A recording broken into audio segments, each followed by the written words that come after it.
Magandang araw sa iyo at welcome sa ating malalimang pagtalakay na yon. Handa ka na ba? Kasi yung mga material na pinadala mo sa amin, wow, napakahalaga ng usapin.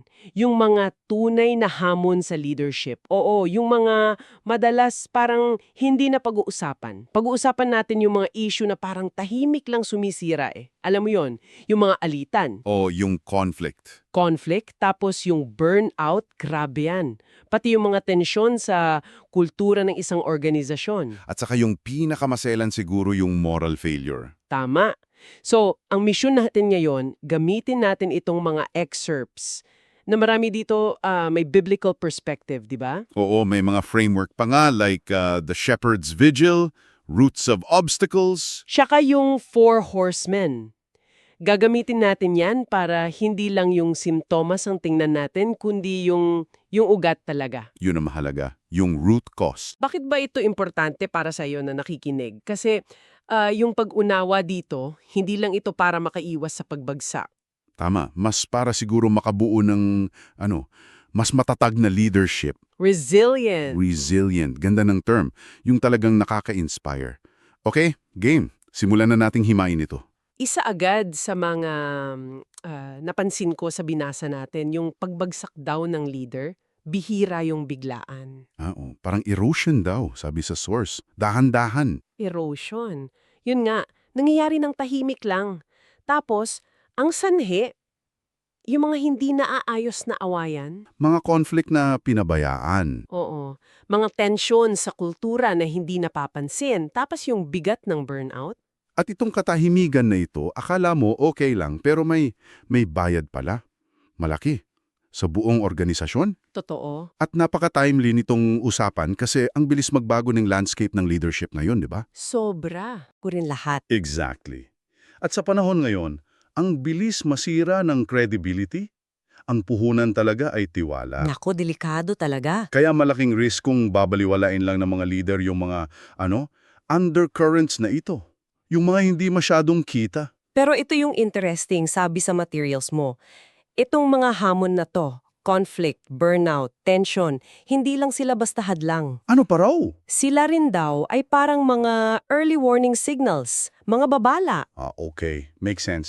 Kung matututo lang daw tayong basahin yung mga signal na to, pwede pa nga silang maging tool Tool para saan? para palakasin yung mga leader bago pa sila bumigay. So, hindi lang ito skills eh. Mas malalim. Character. Resilience. Oo, character and resilience. Yun yun. Dito ngayon, papasok yung konsepto ng unseen roots, di ba? Yung mga hindi nakikitang ugat. Oo, yung Four Horsemen, paki-explain nga ulit yon. Sige, parang apat na puwersa ito na sumisira sa leadership kapag hindi napansin. Una, hubris, Kayabangan, pagmamataas. sukdulan. Pangalawa, corruption. Hindi lang pera, pati power, prinsipyo. Okay, Pangatlo, isolation. Yung pag-iisa, delikado yan sa leader. Walang accountability, walang connection. tapos yung pang-apat, Despair, kawalan ng pag-aasa. Malalim na to. At hindi lang ito personal na problema, may structural at spiritual aspect din. grabe. At may mas malalim pa palang pinanggagalingan ito. Ayon sa isang source, yung The Roots of Obstacles. Yung may Christian perspective. Oh, Yung konsepto ng fallenness. Yung ideya na dahil sa kasalanan, hindi perfecto ang mundo at puso natin. hindi ito anomaly. Yun nga, parang expected na. Kasi may problema sa structure ng mundo, tapos may mga tendency tayo, pride, takot, panlinlang. Hindi ito aksidente. Alam mo, ang ganda nung theological lens na yun kasi binabago niya yung pag-diagnose natin ng problema. Paanong nagbabago? Hindi lang siya technical problem na aayusin mo lang yung system. May spiritual dimension din. Kailangan din tignan yun. Okay, gets ko. So, tingnan natin yung mga specific na hamon na binanggit mo. Unahin natin yung, Personality conflicts, yung madalas mangyari. oo, yun yung analogy na iron sharpens iron, pwedeng makatalas, pwedeng makasugat. Depende sa paghawak. Tama, may example doon kina Aaron and Ruth, 'di ba? Yung isa mabilis, decisive. Yung isa, relational patient. Tapos naggabanggaan sila sa reorg. Classic example yan sa mga team. Anong kaya yung nasa ilalim ng ganong conflict, sabi sa source? Pwedeng yung tinawag na idolatry of method. Yung akin lang ang tama. My way or the highway. Ganon. O kaya, pride na nagpapanggap na competence. O simpleng hindi lang makita yung value ng ibang approach. Kulang sa imagination. Okay, so anong tugon dito? Hindi lang magbati kayo. Hindi. Mas malalim. Kailangan daw ng humility. Totoong pagpapakumbaba. Tapos, kailangan din ng tools, structures, mga proseso. Proseso para saan? Para yung friction maging productive, hindi destructive. Nabanggit yung refine framework. Oo. Yung REFINE, recognize, examine, frame, ano pa nga ba? Integrate, nurture, evaluate. Parang structured way para i-handle yung conflict. May example pa nga kina Paul and Barnabas sa Acts 15. Nag-away sila pero hindi nagkasiraan ng ministry. Yun nga, nagpatuloy pa rin sila, magkaiba nga lang ng landas. So, ang tanong, para sa iyo na nakikinig, paano mo magagamit ito sa team mo? Oo nga, paano mo magagawang clarity yung conflict? Interesting question yan. Okay, sunod. Isa pang malaking issue, burnout. Yung shepherd's empty well. Naku, ang daming tinatamaan yan ngayon. Sobra. Yung example ni Elijah, 1 Kings 19, nakaka-relate siguro marami. Pagkatapos ng major victory, Bagsak, tumakas, gusto nang mamatay. Grabe. pinapakita nito na hindi lang physical ang burnout.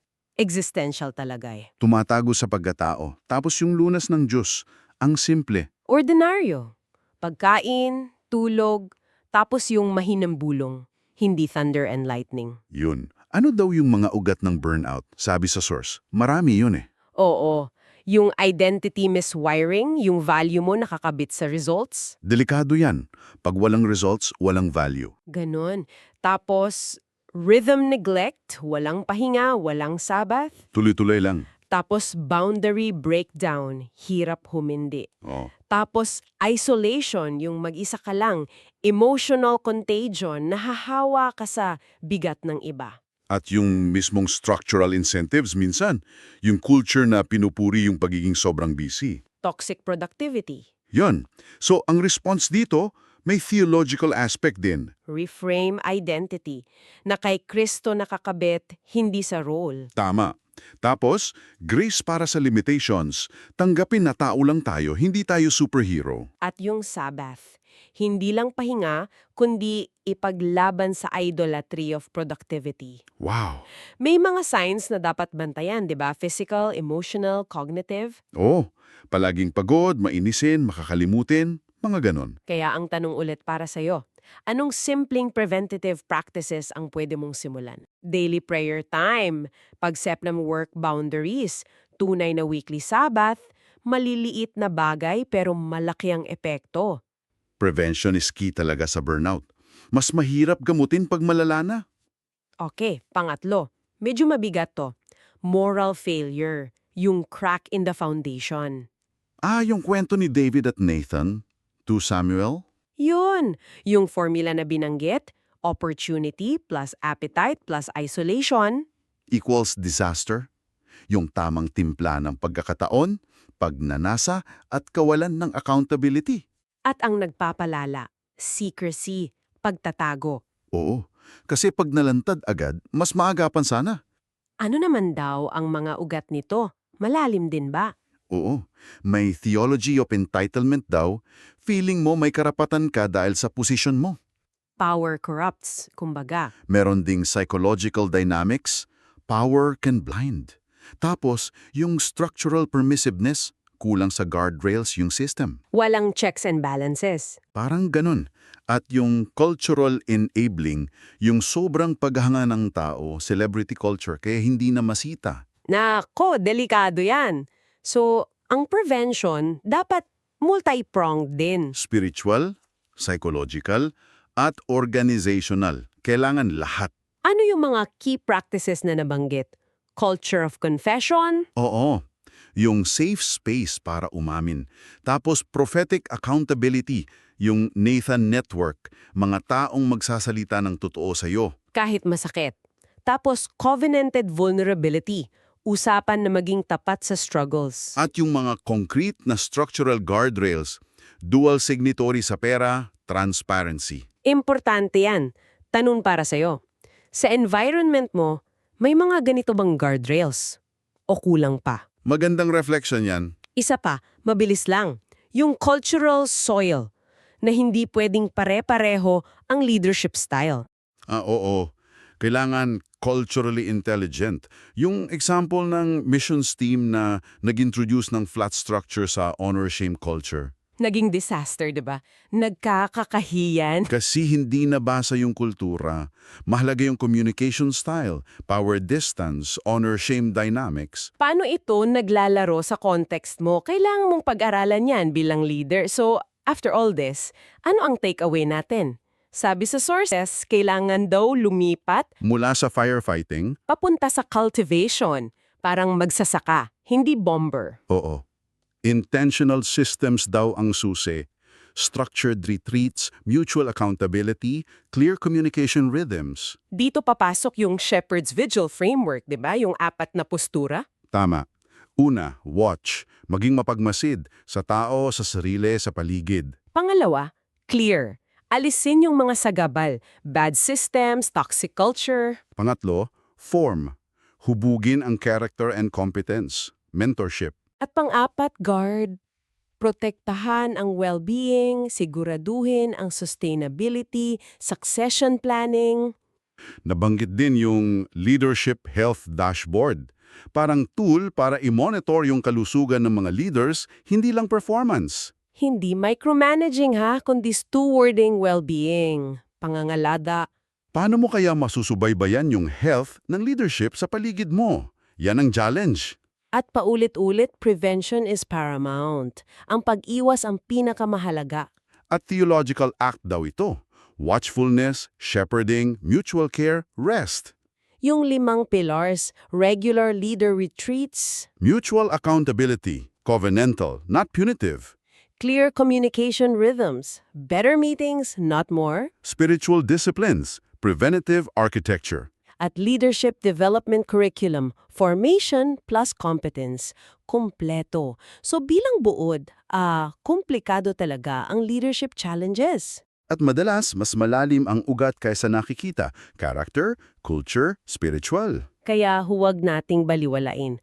Ang proactive na pagharap dito, yun ang nagpapatibay. Yun ang resilience. At idiin ko lang ulit, hindi perfection ang goal, kundi Isang environment na pwedeng maging tapat ang mga leader masuportahan at lumago sila. kahit may pagsubok. Sa gitna ng mga hamon, yung konsepto ng gospel honor. Yung pag-reframe sa confession at accountability na hindi ito kahihiyan? Kundi katapangan, daan sa restoration. Ganda nun. So, iiwan natin ang tanong na ito para sa iyo na nakikinig. Pag-isipan mo sana, mula sa mga napag-usapan natin at sa experience mo, ano yung isang unspoken role o hidden pressure na may pinakamalaking epekto sa leadership sa paligid mo ngayon? Isipin mo, ano yon? Expectation ba? Kultura? Komunikasyon? Tapos, ano yung isang maliit na hakbang, isang vigilant step na pwede mong gawin this week? Hindi para ayusin agad. Kundi para lang bigyan ng liwanag o simulan ng usapan. Yun lang muna, hanggang sa susunod nating malalimang pagtalakay dito. Maraming salamat sa iyong oras at pakikinig.